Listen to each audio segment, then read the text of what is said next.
So hello, my name's Kristine Potter. I'm a fine art photographer who lives here in New York and have for about the last decade. This body of work I'm going to talk about is called The Gray Line, and it's photographs I made between 2007 and 2011 at West Point Military Academy, just about an hour north of here. I come from a military family. In fact, almost all of the men at my family tree have served for the U.S. military, except for my generation across the board. My impetus for making this work was originally to look at the formation of the military man. It was a very specific thing. It was about a kind of masculinity, and I was interested in that transition between a youthful civilian into an officer, young adult. I made the work with a 4x5 camera. I would go up as often as I could, find men who are willing to pose for me. Excuse me, that sounds awfully loud. Is this okay? Better? You can go slower on the slides, actually, if you don't mind. I would find men who were willing to pose for me, and because I work with a 4x5 camera, the process is very slow. We have a lot of time to talk. I have to get under the sheet, and there's ground glass, and you have to stay still. So in a lot of ways, it's a collaboration, the way these pictures happen.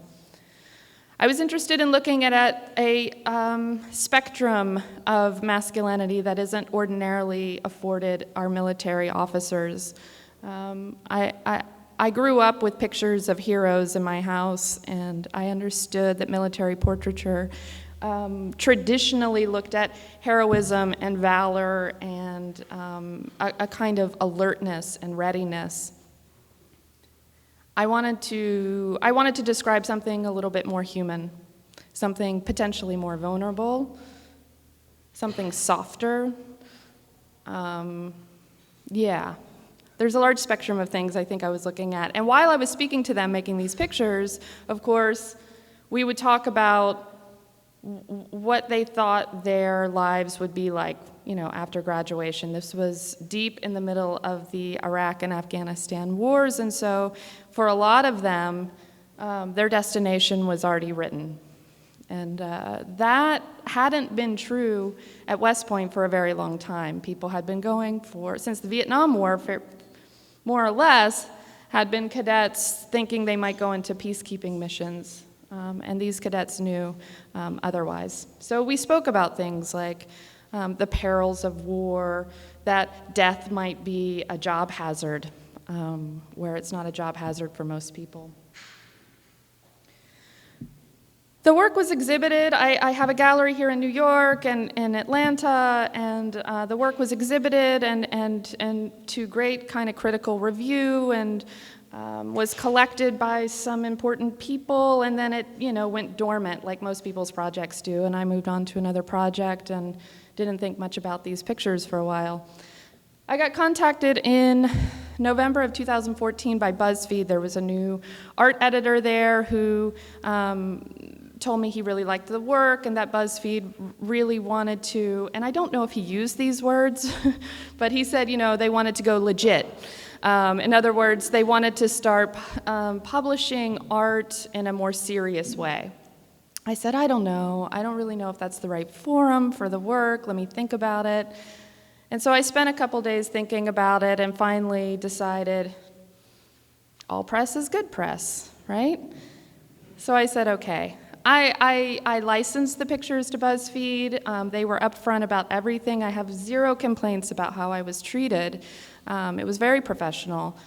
I licensed the pictures, and I sent them JPEGs, and I also gave them a very lengthy kind of artist statement, or something that I thought might be summarized to sort of contextualize the project and my attachment, the reason why I made the work, or what I thought it was capable of doing.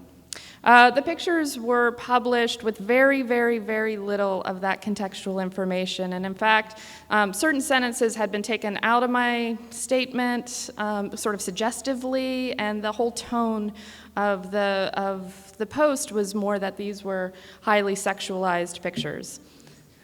This is a good one to start with, right? Within something like 10 hours, the editor emailed me. He was very excited. He said, "We went viral. 250,000 people have seen your pictures." And I thought, I know, because I've already had to empty my email box twice. I didn't originally look at the comments. I never felt entirely comfortable with the fact that I had allowed them to be published in this way, so I wasn't entirely paying attention to it until all of these incredibly vitriolic emails landed in my email box. That's where people were telling me that I was disrespecting the Army, that I was making us look weak, and a slew of vile, vile homophobic remarks were attached both to the BuzzFeed comment section, which we know you should never read, but were also filling up my email box. And I was devastated because I thought, I've been so horribly misunderstood. Women were writing me, asking me why I wasn't showing the female cadets, as if I had been making a kind of documentary project or a journalistic project, and it was just an oversight or something, which of course it wasn't. And I didn't know how to respond to most of these things, so in most cases I was deleting them. But I started to get contacted by the cadets who were in the pictures. Some of them were officers overseas in Iraq or Afghanistan, just as I had imagined they would be. Some of them were at posts otherwise around the world, and they had varied responses. Everyone collaborated with me when I made these pictures, and they were so excited to be looked at, to be really looked at. When we made these pictures, we were making them together. Nobody, though, really imagined that this kind of energy, and at this point I did allow myself to read the comment section of the BuzzFeed article, and I realized what kind of energy they were receiving from this project we had done together. Some of them were supportive and told me, just let it go, it'll pass, it's the internet, and others asked me pretty emphatically to get it taken down.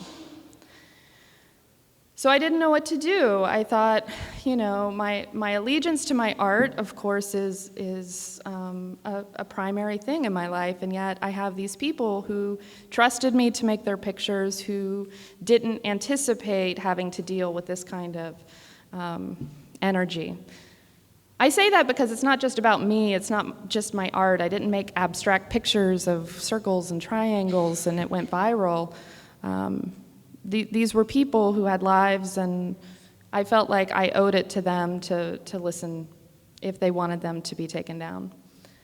And to be fair, it was only a few of them, but in weighing the pros and cons of going viral in this way, I suppose I couldn't really come up with a good pro. There wasn't anything that felt like, this is the right forum for sort of thoughtful consideration of the work. So I asked BuzzFeed to take the pictures down. And I acknowledge that is an incredulous request for a journalist. And they were shocked, and then they agreed to do it. And I give a lot of respect to BuzzFeed for respecting my request to take it down. When it came down, I kind of thought it was over. Everything on the internet lasts 3 days, and I can go back to just living in my little art world bubble where people don't have to like my work, and of course I can't always control the message, but at least I felt like the work would be considered in an environment that fostered thoughtfulness and an appreciation of art history and nuance and all of these things that, trust me, I deeply know that the military doesn't really espouse, especially these issues of nuance, right? Things are black or white, right or wrong, yes or no. And what seemed very clear to me from my emails and from most of the comments on BuzzFeed is that it was being made by cadets from all branches of the military. So BuzzFeed took the post down, more or less, but as we know, nothing really leaves the internet.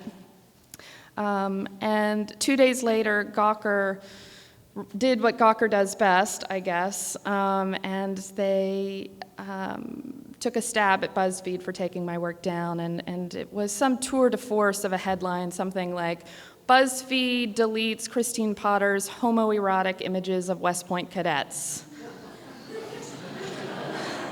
So You tell me how you look at the pictures now, right? And because they didn't have the rights to publish my photographs, they did something very savvy. They embedded other people's tweets with really moronic and vile kind of comment sections under them. I don't know if anyone is here from Gawker. You might be, but I thought that was a pretty low blow. It kind of took a stab at all of us, at the whole team. And, you know, I acknowledge this argument that you have to have tough skin and that we can't allow ourselves to be sort of overly touched by these things. But again, I felt like it wasn't just about me at this point, and that I was actually being asked by some of the people who had participated with me to sort of remove this energy from their lives. And I had tried to do so, and then it comes up again. It turns out that less people read Gawker, so that's good for my guys. And so it actually didn't create too much of a wave, I guess is my point about that it seemed like a little bit of a low blow, but when I did, and I told myself not to read those comments, but then I allowed myself to, when I read them, I felt like the viewership of Gawker might also be a little bit different, and most people thought it was kind of a dubious claim on Gawker's part to say that these were homoerotic images, so I found that sort of satisfying. In the end, I guess we're at the end of the slides here, you know, I asked myself, what did I learn from the situation, or, you know, what do I take from it in the end? And there's a couple of things I learned. The first is that I think men are afforded a very narrow spectrum of masculinity. Anything outside of that spectrum makes people really uncomfortable. And I knew this when I was making the pictures, and yet it's as if the response proved to me that I was right, and that seems like something worth talking about still. The second thing is that I think people commonly assume a male gaze when they look at other bodies. One of the things that kept coming up is that the men looked available, sort of sexually available, and so obviously they were faggots. That was the word that often got used. And I thought, well, if they look available, and I'm on the other side of the lens, a heterosexual woman, aren't they looking to me? But the world doesn't see it that way. It was as if my authorship as a woman didn't even count.